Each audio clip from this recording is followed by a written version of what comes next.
Okay, so I'm going to take you on a tour of what our course is going to look like this year. Just notice that the background might change a little bit because this is a different course that I'm in. They haven't got the new ones ready yet. So essentially, when you log in, you're going to see a few different things. So this is kind of your home page. If you flip back over, you'll have a page that looks like this. Over on the side, you should have a pinned course. Um, for the media studies to be able to find it there. Uh, so you can click on that to enter into the course as well. Other things that you're going to see, you'll see a calendar that'll be up. Important dates will come here. You're going to see access to a Google Workspace. I do another video about the short steps that you need to do here to make sure that you connect your Google Drive. If you're an out of board student, you won't be able to link your out of board Google account. So if you have an out of board Google account, you're going to have to just download your files um, and then upload them. A lot of people will just upload them as a PDF, and I'll show you that in another video. But for students that are in Hastings, Prince Edward, you should be able to walk through the steps that are here. I will in the new course. Once it's opened, I'll update how you can connect with me based on my teaching schedule for the day. But when you come to the course, you're going to see your important tabs up the top. So you've got your content, you've got the assignment page, you've got a class list, grades, and discussion.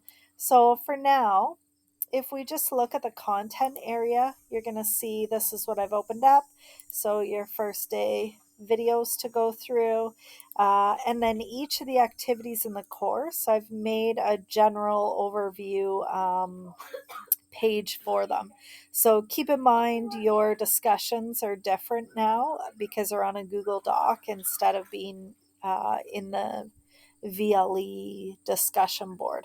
Students seem to like that better, and I'll do an updated video about how to do that as well. So when you log into this overview page for each activity, you'll basically get like a snapshot of what you need to do. So you'll need to do a discussion, two different ones, a quiz, and an assignment, and all the videos that you need to go with it are there. So this number one corresponds with the number one here. So when you get to that, that's where you'll find the content for the course. These links and instructions will be the same on my help page that they are on here. Um, so again, you're going to take part in a discussion. Click on the discussion link on the home page, and click on the one that's called Introduction, and then it'll tell you what to go through there. You'll also see things like this is the Google form for the How Does Media Impact Me? So that's also on your help page too. And then you have your assignment here that's on your help page as well. So when you come into this, you've got number one, so my overall help page, and then the content that it's going through. So what it's talking about on this help page. So this is kind of your quick snapshot of the activity, and this is where you find the content that goes with it.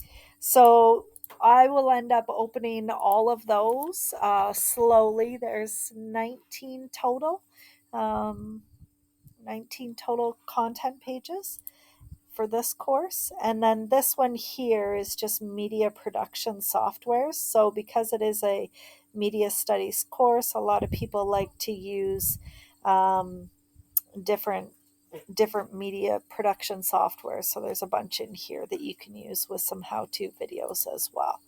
So that's kind of what the content of your course will look like.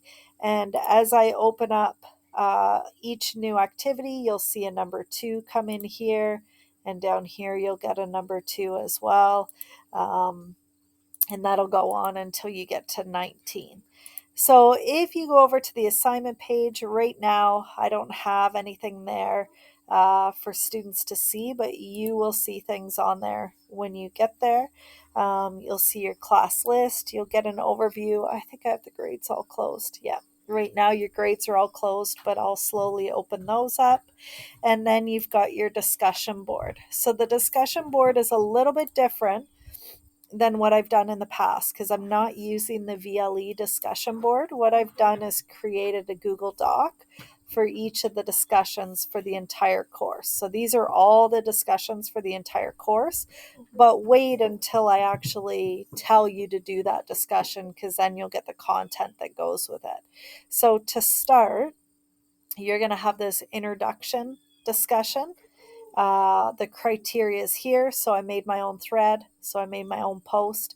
I introduced myself to my peers and teacher and shared what media I use the most. I explained how I would address the lack of nonverbal cues in an online space. I answered this question. I responded to another student, and I accepted responsibility for managing my behavior and acknowledged and respected differing ideas. So, those are the expectations of what I expect you to do for this discussion.